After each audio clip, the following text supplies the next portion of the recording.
1,400조 원을 넘어선 가계부채를 관리할 종합대책을 발표할 예정입니다. 단연 초점은 집값을 잡는 데 맞춰져 있죠. 다주택자를 겨냥한 전방위적 규제가 예고된 가운데 이번 대책은 향후 부동산 시장 흐름에 있어서 중요한 변수가 될 전망입니다. 조진희 부동산 전문가 모시고 자세한 얘기 이어가 보도록 하겠습니다. 어서 오세요. 네, 안녕하세요. 네, 먼저 집값 얘기부터 해보죠. 지금 이 연휴 직전에 조사된 바로는 아파트값이 다시 기지개를 켜고 있는 모양새인데요. 실제로 어떻습니까? 네, 말씀하셨던 것처럼 보통 파리 대책 이후에는 거래 절벽 얘기까지 나왔던 것만큼 마이너스 0.03 서울 아파트 매매 가격 추이가 그 정도까지 떨어졌었다가 9월 25일 달 기준으로 했을 때는 0.08%더 오히려 상승을 했습니다. 뭐 아무래도 이제 가격 상승폭을 좀 더 반영을 하고 있다고 볼 수가 있는데 좀 더 구체적으로 보면은 보통 저희가 아파트 중위 가격이라고 하는 중간 가격을 평가하는 기준이 있습니다. 근데 이게 수도권 중심으로 했을 때 0.45% 오히려 상승한 것으로 보여지고 있으니까 아무래도 오히려 상승했다고 봐줘야 되겠죠. 네. 그렇다면은 지금 이런 집값이 이제 다시 상승 기미를 보이는데 이게 이런 분위기가 이어질지 시장에서는 어떻게 보고 있을까요? 네, 아무래도 이제 지금 또 시기적으로 추석 연휴 지나고 나면 이사철입니다. 그래서 이제 가격의 소폭 상승들을 다 우려를 하고 있고 또 한 가지는 이제 이번에 이제 예고된 이 가계부채 대책이 굉장히 강력할 것이다. 그럼 이 대책이 어떻게 나오느냐에 따라서 시장이 바뀔 수 있으니까 이거에 대해서 한번 바라보고 가야 되지 않겠느냐는 관망세도 나오고 있죠. 그런데 가장 중요한 것은 이런 어떤 관망세라든가 우려 부분하고는 달리 가격은 전혀 하락폭을 나타나고 있지 않다라는 것도 또 특히 이제 올해 그 나타났던 현상 중에 하나가 강남 재건축 규제가 있었던 데 반해서 오히려 강남 재건축 기준으로 해서 가격이 오르고 있기 때문에 어떤 가격 하락에 대한 우려는 없는 것으로 보여집니다. 네.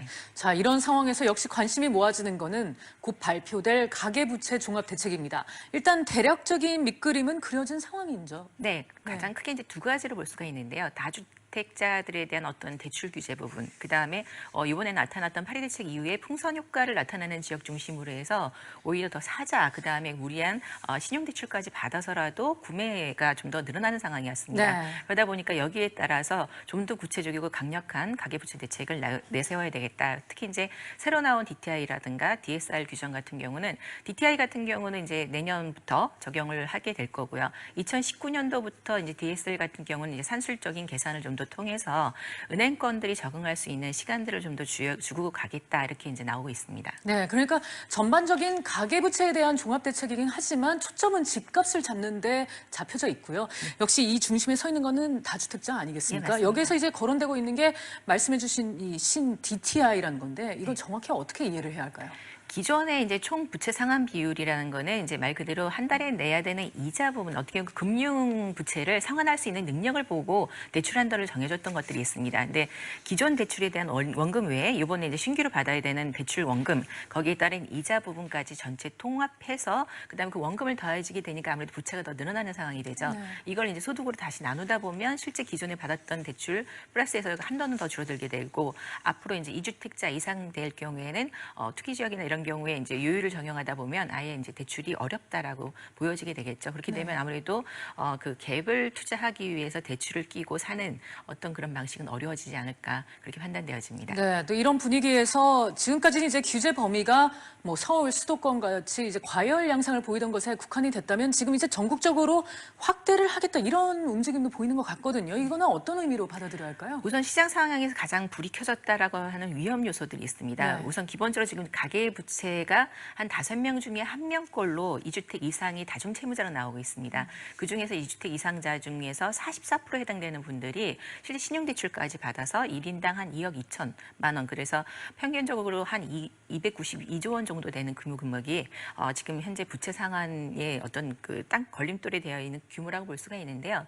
여기서 가장 큰 문제가 뭐냐하면 지금 투기 지역으로 지정되어 있는 것은 아무래도 가격의 상승폭을 기대한다거나 거래가 좀 더 순환하다든가 그다음에 양극화에 의한 가격 상승폭을 기대할 수 있는 지역이지만 벌써 나타나고 있는 것 중에 하나가 이제 다른 지역, 그다음에 전국 지역, 그다음에 투기 과열 지역으로 묶여져 있지 않은 지역인데도 불구하고 최근 들어서 마이너스 프리미엄이라든가 거래가 되지 않고 있는 지역들이 나오기 시작했습니다. 그럼 결론적으로는 입주 시점에서 잔금 대출을 하기 위한 어떤 무리한 신용 대출을 일으킨다거나 했었을 때는 결국에는 회복 불가능한 자금의 유동성 위기가 발생될 수밖에 없다는 거죠. 그렇게 놓고 봤었을 때는 단순하게 가격을 잡기 위해서 투기 지역에 따른 따른 어떤 가계 대책을 그 부채 대책을 강화하기보다는 전국적인 모니터링을 통해서 위험 지역 같은 경우도 같이 잡고 가야 되는 것이 맞는 거죠. 그렇군요. 네. 그러니까 과열 지역뿐만 아니라 위험 지역도 이제 관리를 해야 할 필요성이 지금 이제 부각이 되고 있다 이런 설명이셨는데 이번 이제 금융 규제 강화에 대해서는 정밀한 대책 수립을 하겠다는 게 이제 정부의 입장이었죠. 그만큼 얼마나 효과를 거둘 수 있을지에도 관심이 가는데 어떻게 평가하고 계십니까?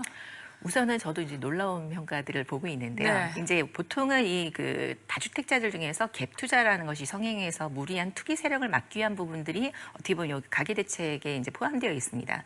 근데 여기에서 내용들을 이제 살펴보다 보면 아무래도 영향은 분명히 있을 겁니다. 근데 왜 그렇게 됐냐면 최근 들어서의 매매 가격 추이라는 것들이 실제 전세하고 매매 가격의 갭 차이가 평균적으로 보통 전세 가격 한 85%에서 75% 정도 형성이 되어 있던 것들이 최근 벌어지는 것들이 30% 이상, 심한 강남 삼성동 같은 경우는 50% 이상 벌어지는 지역도 나타나기 시작했습니다. 그러다 보면은 전세 외에도 대출이 반드시 필요한 사람들 같은 경우는 무리해서 그걸 샀었을 때 그만큼 기대내는 그 가격 상승폭이 어려워질 수 있다라는 부분이죠.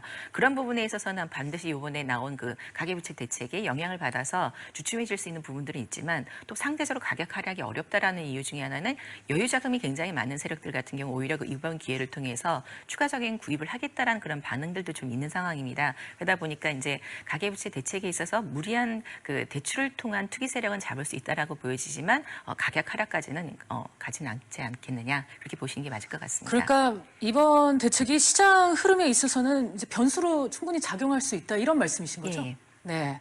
자, 그렇다면 결국 이 시점에서 고민이 깊어질 수밖에 없는 거는 당장 이제 집을 꼭 사야 할 실수요자 그리고 다주택자들이 되지 않을까 그런 생각이 드는데 어떤 부분을 감안을 해야 할까요?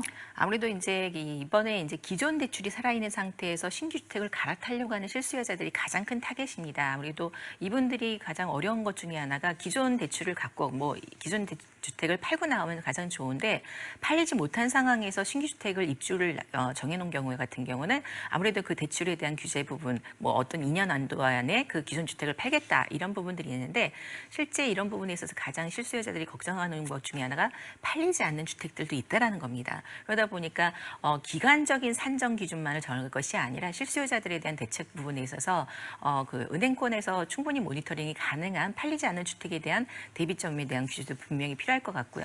그다음에 이미 마이너스 프리미엄이라든가 거래가 절벽이 이루어지고 있는 그런 지역들에 대한 어떤 공공임대를 추가적으로 지으려고 하는 것보다 신규를 공급하기보다는 이런 주택을 정부 차원에서 좀 걷어들여서 이런 문제를 좀 해결해 주는 공급 부분을 좀 더 대안 방법으로 내세우는 게 맞지 않을까 싶고요. 특히 이제 다주택자 기준이라는 것이 지금 현재는 2주택자 이상이 됩니다. 그런데 2주택자 중에서는 정말 실수요자로 필요해서 가정이 어떤 세분화된다거나 이런 조건에 의해서도 일시적인 2주택이나 2주택으로 보유하고 갈 수밖에 없는 상황들이 있거든요. 그렇죠. 이런 어떤 통상적이고 일률적인 기준추 어떤 숫자가 아니라 상황에 맞는 좀 판단들을 좀 필요하지 않을까 그렇게 판단되어집니다. 알겠습니다.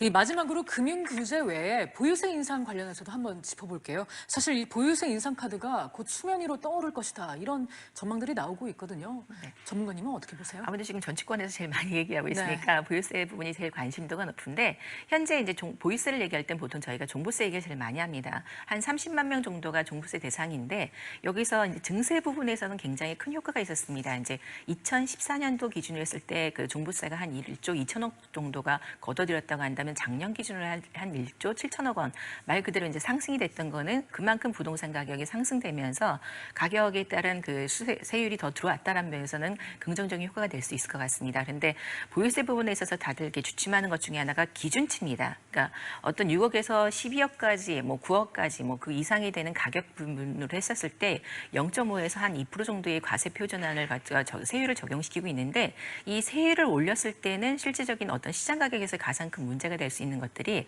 지금 평균적으로 서울의 그 보통 저희가 역세권이라든가 한강변 주변을 갖고 있는 아파트들 평균 가격이 6억을 이미 넘어선 지역들도 많습니다.